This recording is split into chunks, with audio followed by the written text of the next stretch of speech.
Ladies and gentlemen, another great game between Mr. Brian and Bobby. It's 1963. Mr. Brian starts off with d4. Bobby responds with knight f6. We've got c4, g6. With g3 here, we've got the King's Indian defense, fianchetto variation. From the previous game, we saw how Bobby likes to fianchetto and castle to the king side.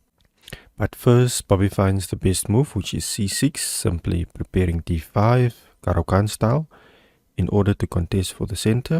Bishop g2, d5 like we said, in an attempt to undermine the opponent's pawn center. Then we get takes and takes.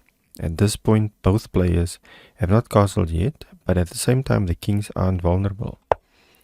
Mr. Brian develops with knight c3, pressuring the d5 pawn, but it's sufficiently defended by Bobby's knight and queen. Got bishop g7. We get e3 from Mr. Brian, just building his nice pawn chain in the center. Castles, knight g to e2, knight to c6, castles, b6 from Bobby. And this move is opening developing squares for the bishop. Firstly, bishop to b7 would be staring at the pawn in the center, whereas bishop to a6 would be more a useful square. So pro tip from Bobby, control meaningful squares in your opponent's territory, as we'll see just now. Got b3, bishop a6, bishop a3. Seems like a little bit of copying from the players, as both their bishops are on the a file and ready to snipe. And the position is fairly symmetrical if you look at the pawns.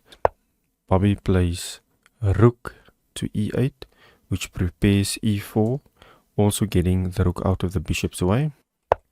Mr. Brian plays queen to d2, connecting the rooks, simultaneously keeping an eye on the e2 square.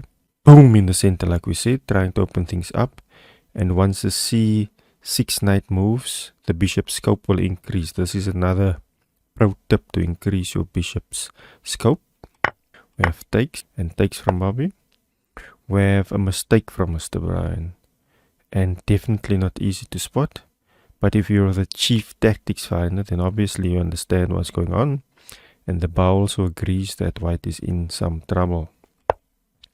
And here we go. Bobby finds the best move, which is knight to d3, sitting nicely in the middle of the opponent's territory. Remember a few moves ago we were talking about controlling squares in the opponent's territory?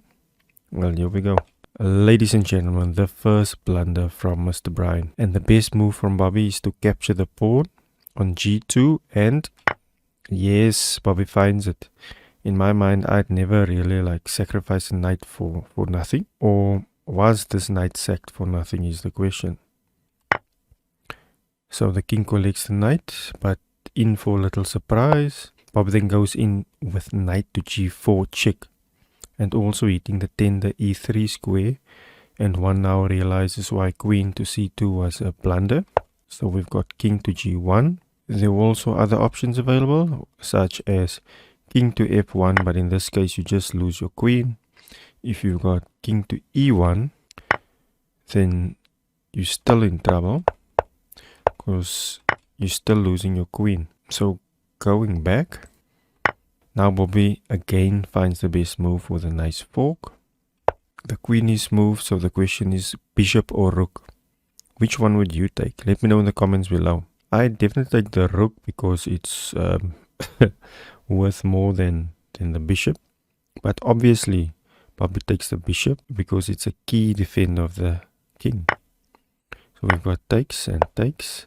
Now we get d4, which looks like another sacrifice. Remember the knight was sacked earlier, and now the d pawn. But it's actually opening the bishop's diagonal, as we'll see shortly. Note this is a very important move, because if you played something else like rook to c8, thinking you're improving your piece, just look at the bar. If you played queen to f3, look at the bar again. Or if you played bishop b7, look at the bar again. In all three cases, your advantage is gone. The knight is blockading your pawn in the center, and it in essence get clocked. So going back, d4, we've got knight capturing the pawn from Mr. Brian, saying thank you very much. But Bobby plays this absolutely stunning move, bishop to b7 check. And now we can see why giving up the pawn was so dangerous for white. The king is rather lonely, while black's king is quite safer in this position. King to f1 is a mistake, but whatever you do, like for instance, king to g1, we get the following deflection tactic. Going down this line, you just down a rook. Alternatively, could also have gone king to f2. Here, the queen simply infiltrates, collecting some material, and you're just in a much worse position. King is in the center, and the bar agrees. So going back, king to f1, and Bobby plays queen to d7. And ladies and gentlemen, it's in this position in which Mr. Brian resigns, because it's just trouble. Queen is coming in, the rook is attacking key squares, and according to Stockfish, here is something that could have happened. So, queen going in, simply just bad.